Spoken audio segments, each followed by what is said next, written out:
So, students, welcome to the second lecture on relativistic quantum mechanics. In the previous lecture, we have been reviewing quantum mechanics from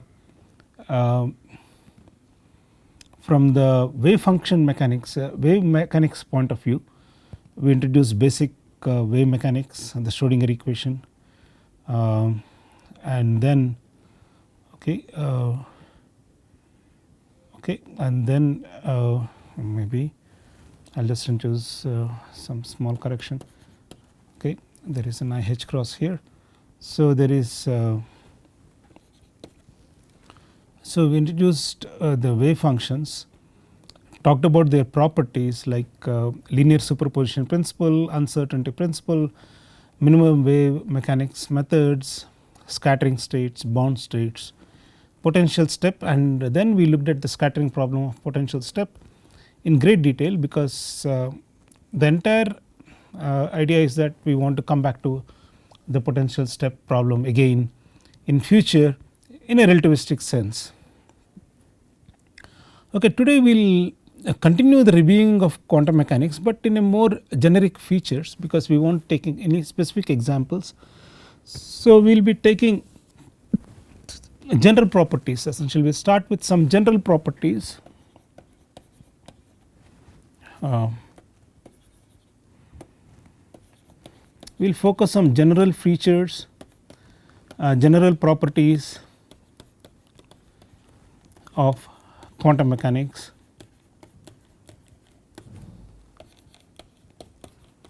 Okay, in particular of wave mechanics, because it is very hard to revise all the wave functions and everything, all the wave functions in with various potential problems when we are doing this course, because this course we just we want to introduce these topics just as some sort of a review of already what we have learnt in quantum mechanics 1. So, what we want to do is we want to just mention what are some general properties of in particular wave mechanics, what we have considered so far.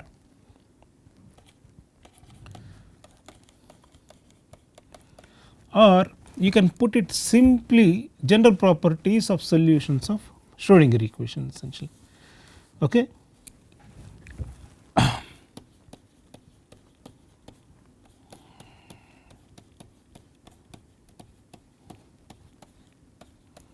Solutions of Schrodinger equation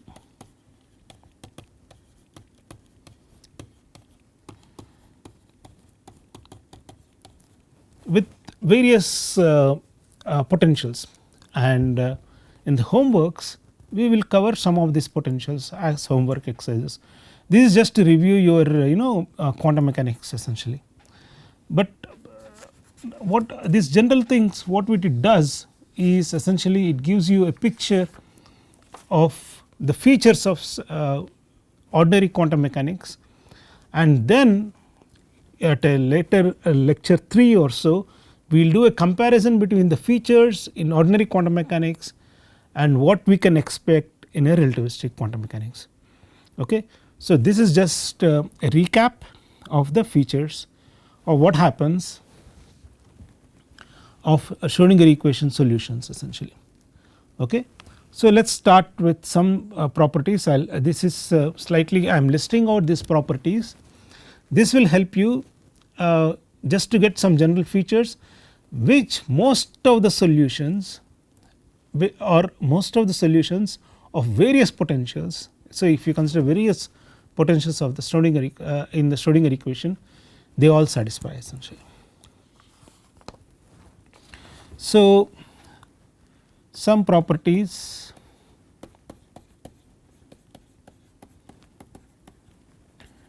of Schrodinger equation solutions.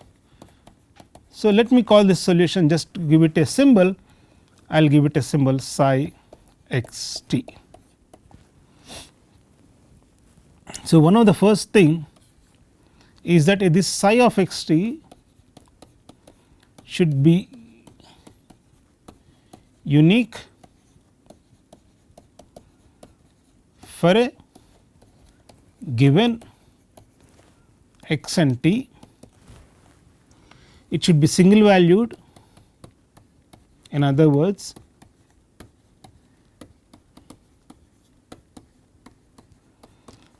single valued and continuous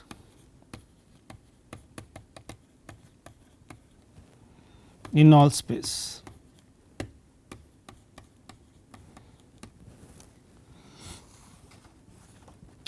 Now, there is a caveat essentially that even if this is the condition we the solution of the Schrodinger equation should satisfy, it should be single values and continuous. Now, you may ask the question, if the potential itself has a discontinuity, say for example, if you have a Dirac delta function, okay, should the wave function should be discontinuous? No. So, we put this condition that even if the potential has a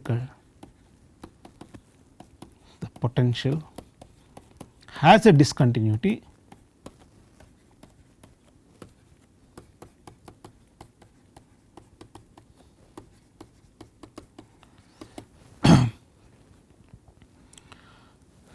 at that discontinuous surface, on that discontinuous surfaces, even on such surfaces or points, if it is a Dirac delta function, it is just a point, but if you have a 3 dimensional or a well or something, at surfaces essentially the wave function and its derivatives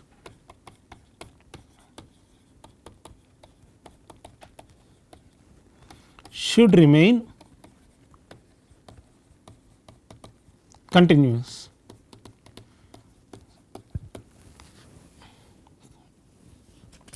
So, for example, when you are solving a single Dirac delta function, say for example, let us imagine that it is negative. I will give an example. I will not solve the problem, but I will just give you an impromptu example.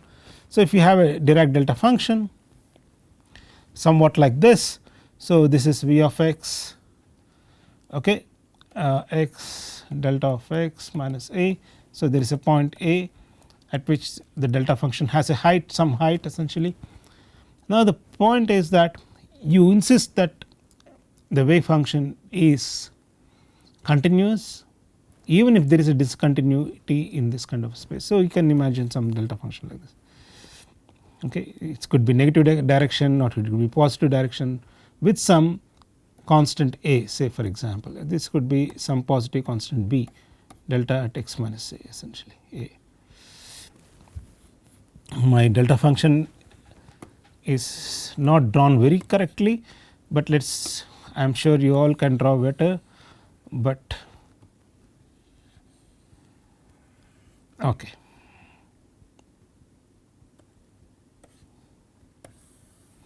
Let us imagine such thing.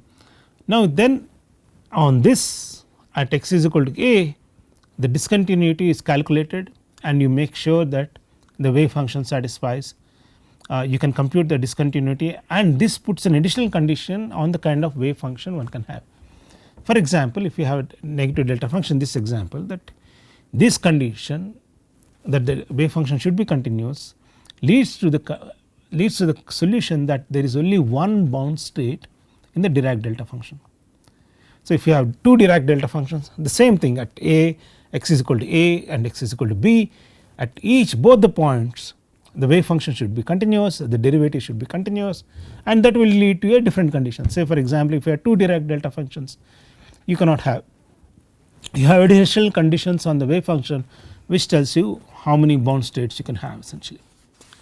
So, this is an important condition that the wave function should always be continuous, okay, and its derivatives also essentially, so that you can have a solution to the Schrodinger equation. The wave function should also be finite.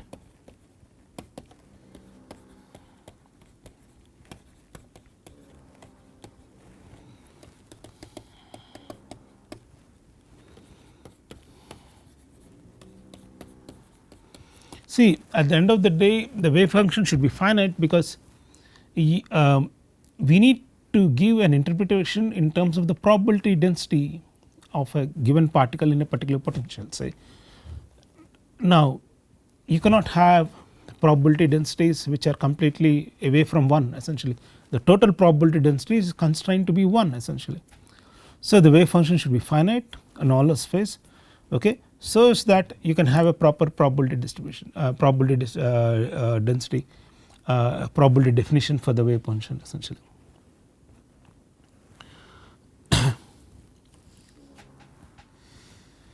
Okay. So then the third point is about potentials and kinetic energy. You know that the Hamiltonian is T plus V, where T is the kinetic energy,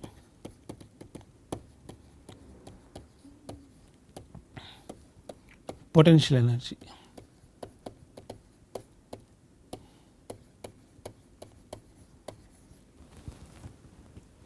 Okay. Now you take the mean energies or the average energies essentially. So the average energies of these things should be H.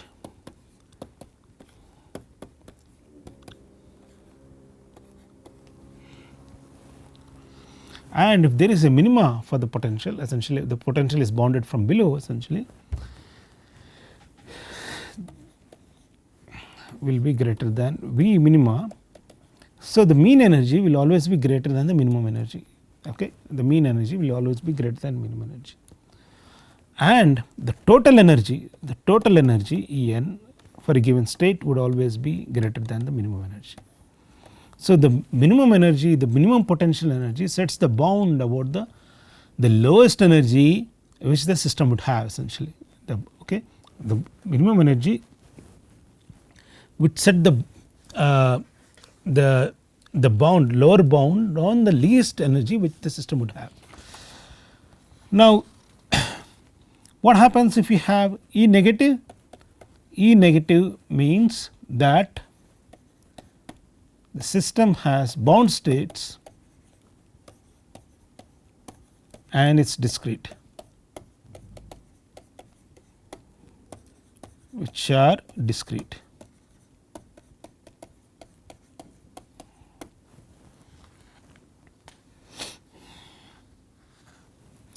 Now this is not a contradiction, because in quantum mechanics you can always argue that the systems does not have a definite kinetic energy at those points essentially, at those bounds point. So this is not really a contradiction that the systems would have negative energy essentially. No, so this is about bound states. What about positive energy state? The positive energy states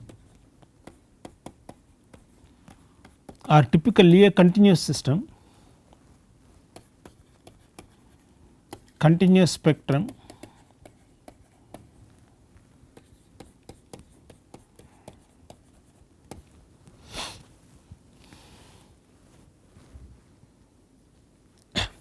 in this case what happens is if you have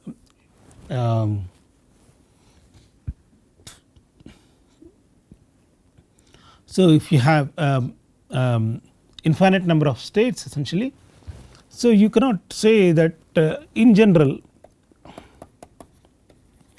the Schrodinger equation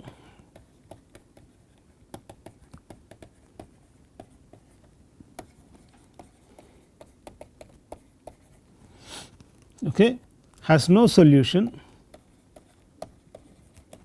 for positive energies in which the mod psi square total volume converges. Okay. So if you have free particle states essentially which are all over the place essentially like plane waves and everything, these are not normalizable, these are the statement about that essentially. Okay. All right. Okay. So these are some features essentially. Now you can ask the question essentially what happens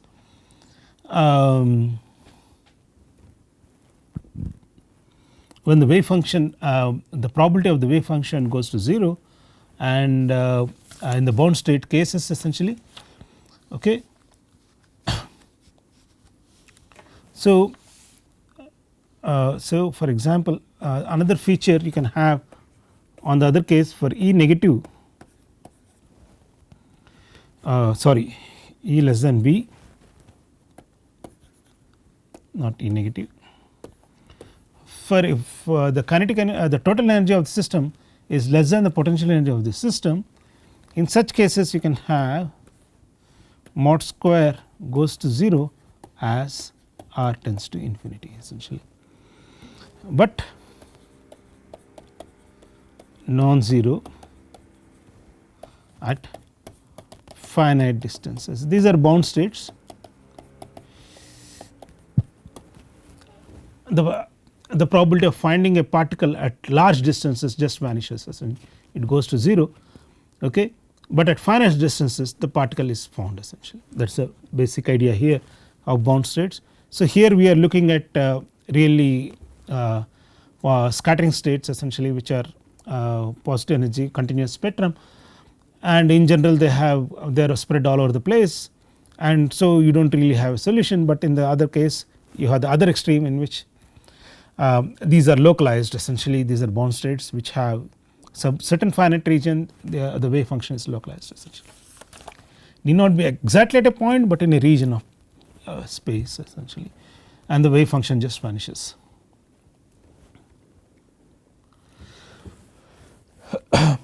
Now, then you can look at general forms of potential. Say for example, if you have a 1 by r square potential, 1 by r potential, or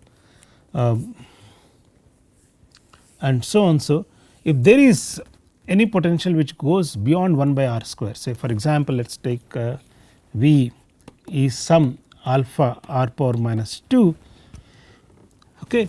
In this case the energy cannot be, now you would look like E to be E is very negative and very small, because a large r is becomes very small essentially, because it goes as r tends to r power minus 2 1 by r square essentially, and 1 by r power 1 very small, very small but small r essentially, and small r it is very large. In these cases you may expect that energy less than V essentially will also be negative essentially. So, it cannot have large, it cannot have infinitely or arbitrarily, no arbitrarily negative values are allowed essentially. You cannot assume that there is some bound essentially. The point is that there is some bound. Energy cannot be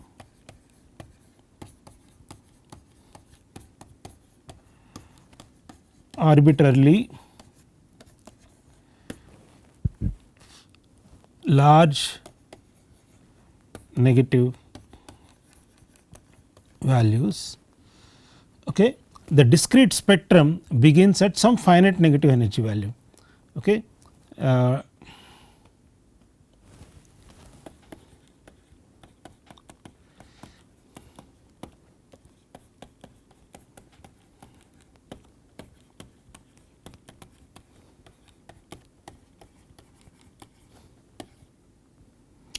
Negative energy value.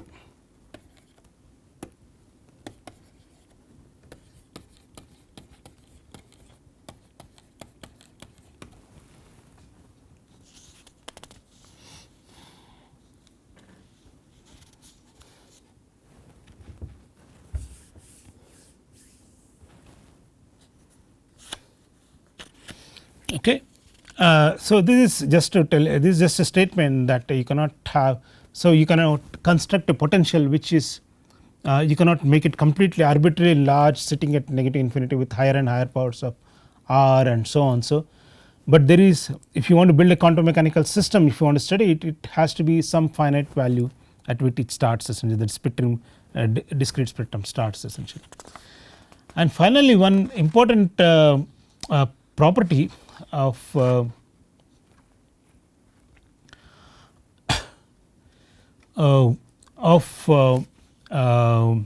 Schrodinger equation is that both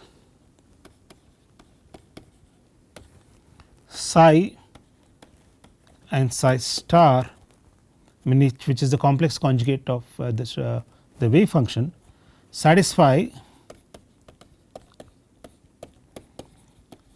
the same equation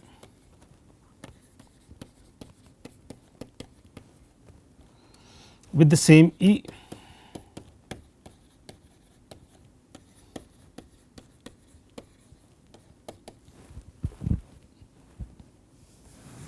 So, that is up to a phase factor,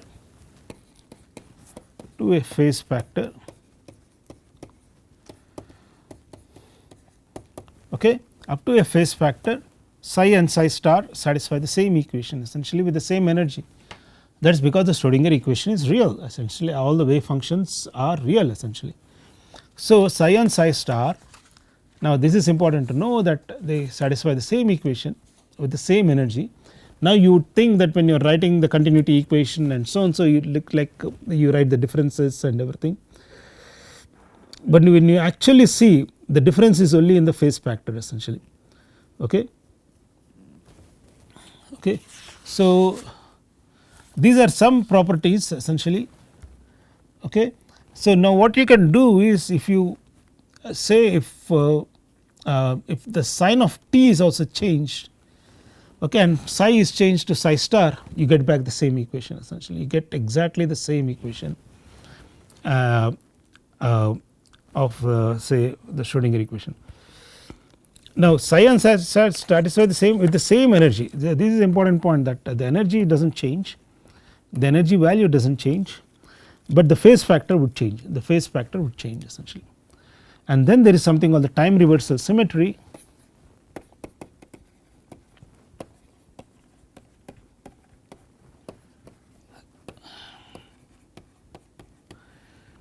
which tells you that if you say psi going to psi star and t goes to minus t, you have the same equation. Say for example, I start with the Schrodinger equation I del psi by del t h cross is equal to h cross square by 2 m del square psi plus v psi. Now, I put this transformation, and in this case this becomes minus psi h cross del psi star by del t is equal to minus h cross square by 2 m del square psi star plus v of psi star. Okay. So, this means this looks like a cube, but this is actually square. Now, if you see this equation, there is no real difference between these two, because t is changed to t minus t, and under t goes to minus t, psi goes to psi star, and you see that these equations have the same solutions, essentially they have the same solutions,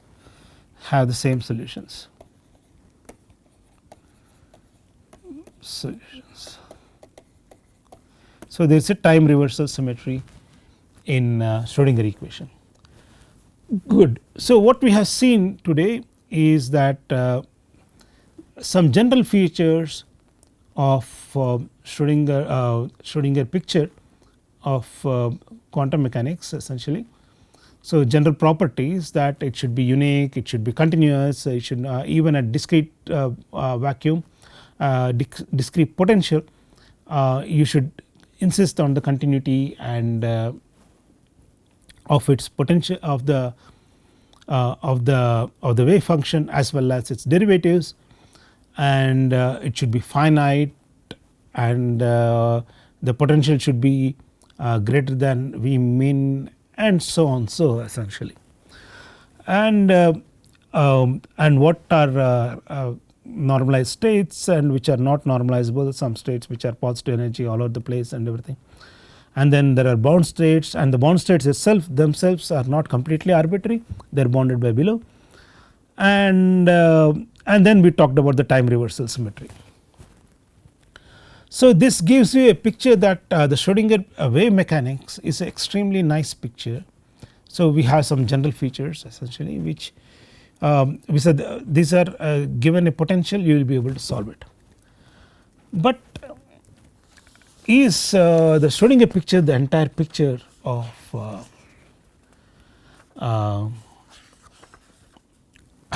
wave mechanics. Okay.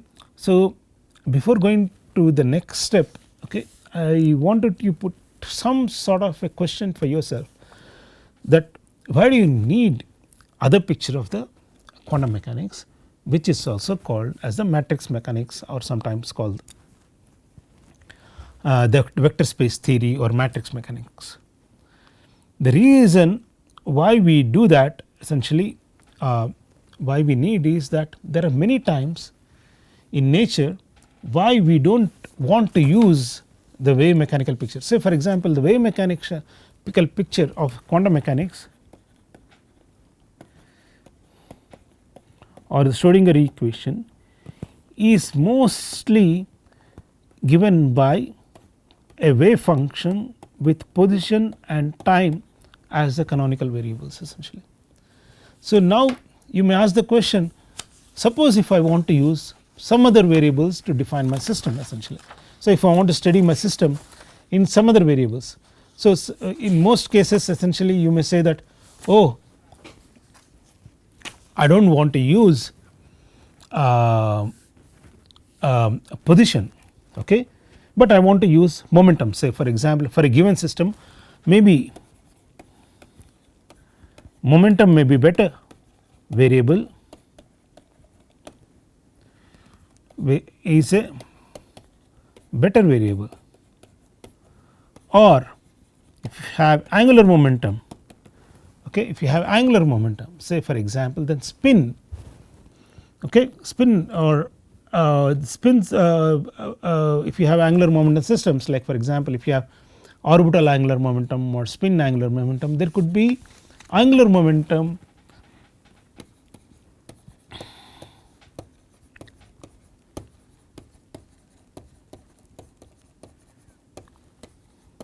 could be a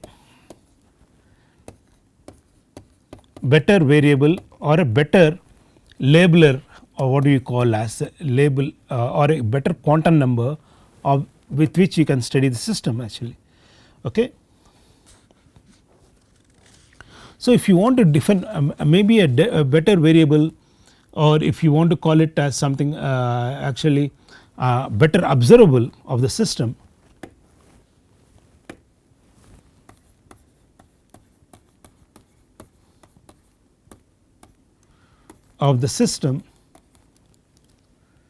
compared to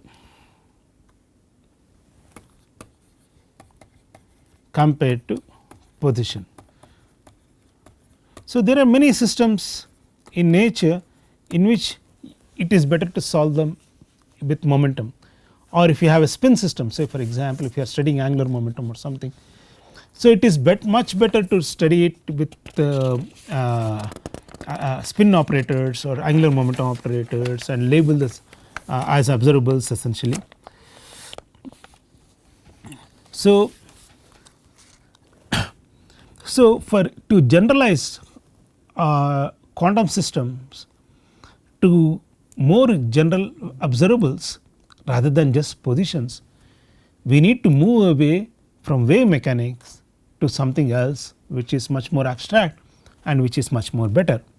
So, the other theory is also called as matrix mechanics, but then it is called matrix mechanics, discovered by Heisenberg in 1925, before the discovery of Schrodinger wave equation. But nowadays we do not, the original formulation of matrix mechanics is quite different the way we do it now. So, what we study, the way we study matrix mechanics nowadays, we do not have to redo it and everything. We study everything in terms of something called the Dirac's transformation theory,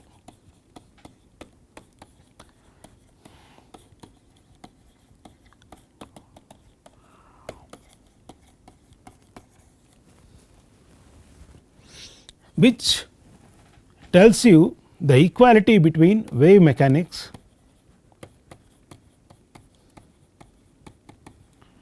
and matrix mechanics. Okay.